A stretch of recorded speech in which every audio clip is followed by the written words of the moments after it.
السلام علیکم دوستو، آج کی ویڈیو میں آپ کو بتاؤں گا ہمارے پیارے نبی محمد صلی اللہ علیہ وسلم کے دادا جان کی ایک انوکھی منت کے بارے میں۔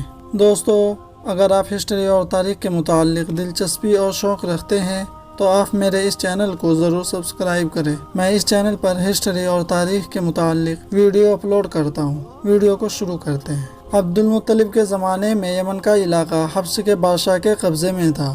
اس زمانے میں حبش کی بادشاہ کی جانب سے ابرہۃ الاشرم یمن کا صوبے دار تھا۔ اس نے یمن میں ایک معبود مندر تیار کیا اور عرب والوں کو ترغیب دی کہ وہ کعبے کے بجائے اس یمن کے مندر کا رخ کیا کرے، لیکن اس کو اپنی اس کوشش میں کوئی کامیابی نہ ہوئی، بلکہ ایک عرب کے لوگ نے موقع پا کر اس مندر میں اس کو ذلیل کرنے کے لیے پاخانہ کر دیا۔ ابرہہ نے انتقام کے جوش میں مکہ پر چڑھائی کی اور اس ارادے سے روانہ ہوا کہ خانہ کعبہ کو گرا دوں گا۔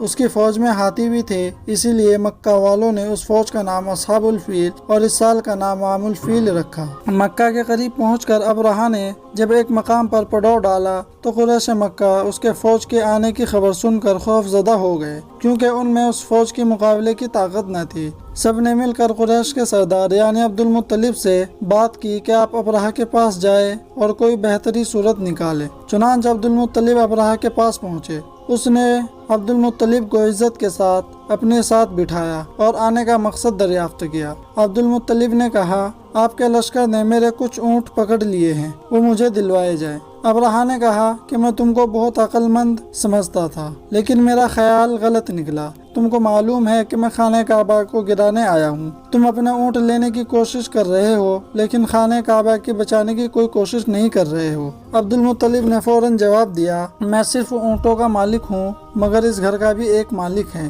اور وہ اپنے گھر کی حفاظت خود کرے گا۔ ابرہہ اس جواب کو سن کر کافی غصہ ہوا اور اس نے کہا، اچھا میں دیکھوں گا کہ رب مجھ کو کیسے روکتا ہے اور وہ کعبے کی حفاظت کیسے کرتا ہے۔ چنانچہ اللہ تعالیٰ نے ابرہہ لشکر پر ابابیل پرندوں کا ایک جھنڈ بھیجا، جنہوں نے اس لشکر کو تباہ اور برباد کر دیا۔ ابرہہ اور اس کے لشکر کا عبد المطلب کے اس جواب کے بعد اس طرح برباد ہونا ملک عرب کے لیے ایک بہت بڑا واقعہ تھا، جس نے سب کے دلوں میں خدا کا خوف قائم کر دیا۔ ایک روز عبد المطلب نے خواب میں زمزم کے کنویں کا نشان دیکھا اور اسے کھودنا شروع کیا۔ یہ وہ مقام تھا جہاں پر اصاف اور نائلہ دو بت رکھے ہوئے تھے۔ قریشی لوگ منع کرنے لگے اور لڑنے کو تیار ہو گئے۔ یہ صرف دو ہی شخص باپ بیٹے تھے اور ان کا کوئی مددگار نہ تھا، لیکن پھر بھی یہ دونوں نہیں رکے اور کنواں کھودنے کے کام میں مصروف رہے۔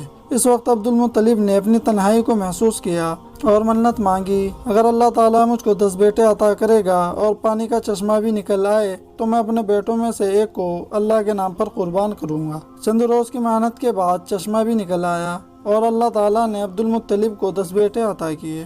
زمزم کے کنویں کے نکل آنے سے قریش میں عبد المطلب کی طاقت کا سکہ بیٹھ گیا اور سب ان کی سرداری کے قائل ہو گئے۔ جب عبد المطلب کے بیٹے جوان ہو گئے تو انہوں نے اپنی مانی ہوئی منت پوری کرنی چاہیے۔ سب بیٹوں کو لے کر کعبے میں گئے اور حبل کے سامنے قرعہ اندازی کی۔ اتفاق کی بات، قرعے کا تیر سب سے چھوٹے بیٹے عبداللہ کے نام نکلا، جو عبد المطلب کو سب سے زیادہ عزیز تھا۔ عبد المطلب چونکہ اپنی منت کو پورا کرنا چاہتے تھے، مجبوراً عبداللہ کو لے کر قربانی کی جگہ کی طرف چل دیے۔ عبداللہ کے تمام بھائی بہنوں اور قریش کے سرداروں نے عبد المطلب کو اس کام کو کرنے سے روکا، مگر عبد المطلب نہ مانے۔ آخر کار بڑی روک تھام کے بعد یہ معاملہ شجاع نامی کاہن کی طرف موڑ دیا گیا۔ اس نے کہا، تمہارے ہاں ایک آدمی کا خون 10 اونٹ کے خون کے برابر ہے، بس تم ایک طرف 10 اونٹوں کو ذبح کرو اور پھر قرعہ اندازی کرو۔ اگر پھر عبداللہ کا نام نکل آئے تو 10 اونٹ اور بڑھا کر 20 اونٹ کر دو اور پھر قرعہ اندازی کرو۔ اسی طرح ہر مرتبہ 10 اونٹ بڑھاتے جاؤ یہاں تک کہ قرعہ اندازی اونٹوں کے نام پر آ جائے۔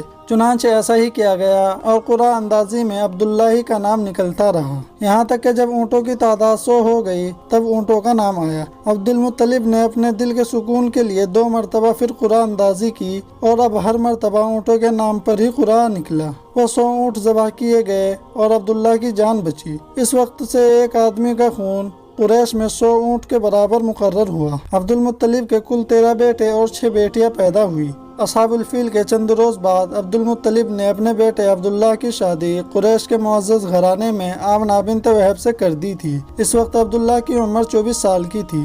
شادی کے چند روز بعد عبد المطلب نے عبداللہ کو ایک تجارتی قافلے کے ساتھ تجارت کی غرض سے ملک شام کی طرف روانہ کیا۔ واپسی میں عبداللہ بیمار ہو کر مدینے میں اپنے رشتہ داروں کے پاس ٹھہر گئے اور اپنی بیماری کا حال باپ کے پاس کہلا بھیجا۔ مکہ میں جب عبداللہ کی بیماری کا حال عبد المطلب کو معلوم ہوا تو انہوں نے اپنے بیٹے حارث کو عبداللہ کی خبرگیری اور مکہ میں حفاظت کے ساتھ واپس لانے کے لیے بھیجا۔ حارث کے مدینہ پہنچنے سے پہلے ہی عبداللہ فوت ہو کر اپنے رشتہ دار بنو نجار کے قبرستان میں دفن ہو چکے تھے۔ حضرت آمنہ رضی اللہ تعالی عنہ حاملہ تھی اور آپ صلی اللہ علیہ وسلم ابھی پیٹ میں تھے کہ آپ یتیم ہو گئے۔ حضرت آمنہ رضی اللہ تعالی عنہ نے حمل کے دنوں میں ہی خواب میں دیکھا تھا کہ فرشتے نے ان سے آ کر کہا جو بچہ تیرے پیٹ میں ہے اس کا نام احمد ہے، اس لیے ماں نے آپ کا نام احمد رکھا۔ عبد المطلب نے اس پوتے کا نام محمد رکھا۔ دادا عبد المطلب نے آپ صلی اللہ علیہ وسلم کے پیدائش کے 7ویں دن اس خوشی میں قربانی کی اور تمام قریشیوں کو دعوت دی۔ دوستو آج کے لیے اتنا ہی۔ اگر آپ کو ویڈیو اچھی لگے تو ویڈیو کو لائک اور شیئر ضرور کیجیے۔